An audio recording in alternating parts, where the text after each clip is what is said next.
Yeah, climate is a long-term average of various meteorological and atmospheric parameters. So as of now, we take from 1961 to 1990 period as a mean condition. On these mean conditions, the changes which we observe could be of two types. One is the natural variability, which we call the climate variability, and the changes which are because of the long-term climate change. So, based on the analysis of past 110 years of instrumented data which we have got, certain parameters which we had been observing, that is the temperature, rainfall, severe weather systems like cyclones, environmental parameters like greenhouse gases, aerosols.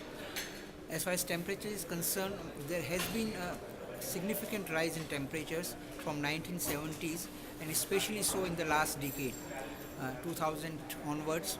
In the last 2 years, the record temperatures have been observed.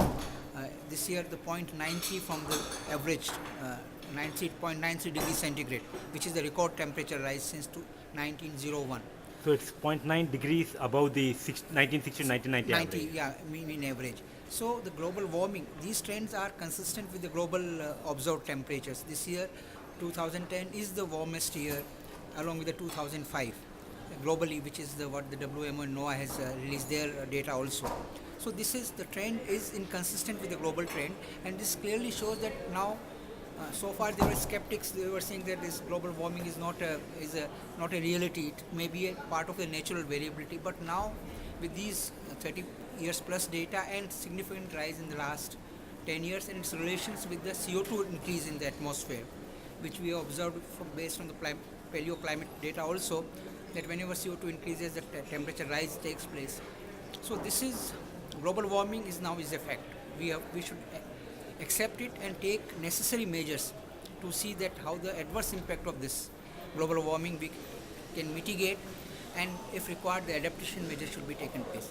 Now as far as the rainfall is concerned, there is a happy news that mean rainfall is not changing, or the India part, but there are regional variabilities, like eastern parts of the country in the past 30 years have shown some decrease in the rainfall.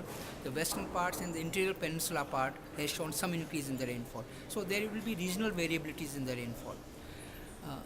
The climate change projection shows that initially till 2030 to up to 2050 there may be increase in the rainfall. But at the same time we should be careful, because this increase in the rainfall need not necessarily mean that uniformly the rainfall will increase. There are likely to be incidents of very heavy rainfall taking place, much more number in the frequency and intensity. So this is one of the impact of the global warming and climate change can take place. Thank you.